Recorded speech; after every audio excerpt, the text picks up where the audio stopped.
Quickly after this meeting began, one of the industry colleagues, who shall remain nameless like everybody else, thanked us for attending. He then gave the floor to a man who only introduced himself by first name and gave no other details about his personal background. I think he was the owner of the residence, but that was never confirmed. He briefly praised all of us for the success we had achieved in our industries and congratulated us for being selected as part of this small group of decision makers. At this point, I began to feel slightly uncomfortable and the strangeness of this gathering. The subject quickly changed as the speaker went on to tell us that the respective companies we represented had invested in a very profitable industry, which could become even more rewarding with our active involvement. Damn. He explained that the companies we worked for had invested millions into the building of privately owned prisons, and that our positions of influence in the music industry would actually impact the profitability of these investments. Then he says, I remember many of us in the group immediately looking at each other in awe and confusion. At the same time, I didn't know what a private prison was, but I wasn't the only one. Sure enough, someone asked what these prisons were and what any of this had to do with music. We were told that these prisons were built by privately owned companies who received funding from the government based on the number of inmates. The more inmates, the more the government would pay these prisons. It was also made clear to us that since these prisons are privately owned, as they become publicly traded, we'd be able to buy shares. Most of us were taken back by this. Again, a couple of people asked what this had to do with us. At this point, my industry colleague who had first opened the meeting took the floor again and answered our questions.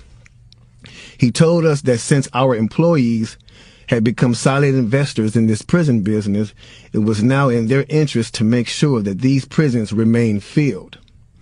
Our job would be to help make this happen by making music which promote criminal behavior, rap being the music of choice.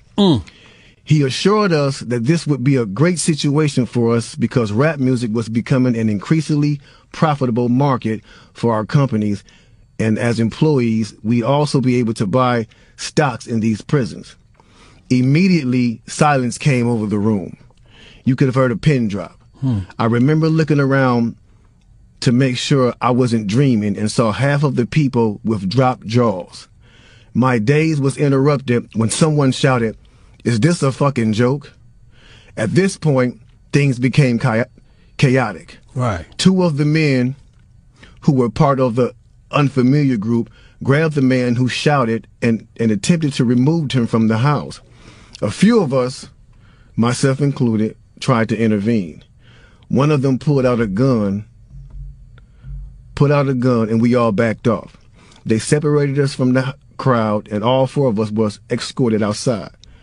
My industry colleague, who opened up the meeting earlier, hurried out to meet us and reminded us that we had signed an agreement and would suffer the consequences of speaking out about this publicly, or even those who attended the meeting.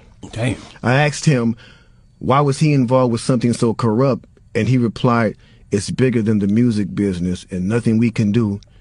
And, it's bigger than the music business and nothing we want to challenge without risking consequences. We all protested as we walked back into the house. I remember word for word the last thing he said. It's out of my hands now. Just remember you signed an agreement. He then closed the door behind him. The men rushed us to our car and actually waited until we drove off the property. Damn. So this meeting, bro. Now that's a lot for a meeting right there. Oh yeah, definitely. And this person later on, he said, this person actually ended up leaving the music industry after this happened. A few years after this, he ended up leaving the music industry. Okay. And he said he just over the years he just felt guilty because he said as he sat back and he watched these plans come to a reality over 2 decades, he sat back and was like, wow, they really pulled it off. Yeah. They really pulled this off. He was like, they were told not to sign any more political rappers. any more rappers that had messages in their no music. Positivity. It was all to be gangster rap music that they promoted and put out. So if you wonder where Brand Nubians went, where Poor Righteous Teachers went, where Public Enemy went, where KRS-One went, and all sorts of groups like that was talking, even Queen Latifah and Moni Love and those, you know what I'm saying? It's a back door. Yeah, anything that was harmless, fun rap, you know, anything that had a message in it had to go. Yeah, that's why if you even notice though, we talk about that all the time. Even be brief with it, you know what I'm saying? Those charms that came out like maybe in 1988, 89, the African charms, those they lasted for about 2 years and they disappeared real quick. You know what I'm saying? Yeah, definitely, definitely. Now, after reading all this, you know, it actually made me feel a few different ways. The first emotion I felt was shocked, because I was definitely taken back by this, just knowing the level of evil that's involved by even thinking of a plan like this. You know what I'm saying? The second emotion I felt was anger. Anger because it's not enough for them to exploit our culture and make all the money off of it. Because let's keep it real, the industry has never been favorable towards the artists. Never.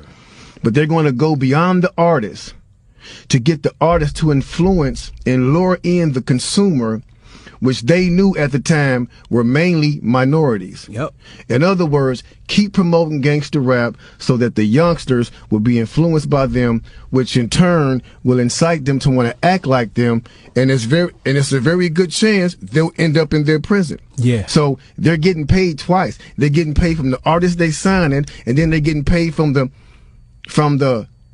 people that these artists influence that goes to prison trying to be like these artists. Yeah. So they making a killing. A killing. They're using the music business to promote their private prison business. My man is right there talking that right. 1988, a man named Tom Beasley, man. That's the co-founder of the corrections for Corporation of America. That's the CCA. You know what I'm saying? Excuse my French. I'm reading this thing right there real quick. It's the CCA. So in 1988, he founded that, and this is in straight concert with the same thing. So it's like the music business. You do what you do on your side. And over here with the corrections facilities, we're going to do on this side, because in 1970, there was 500 prisons. You know what I'm saying? Only 500 prisons in the United States. To this day, there's 1,700 prisons right now. That means big business. I'm talking about that done flippled over. You know what I'm saying? If flippled over is a word. Because they're making a lot of money off of these things per inmate. You know what I'm saying? So getting with the same thing of the music, it all went hand in hand, and we just partying at the same time.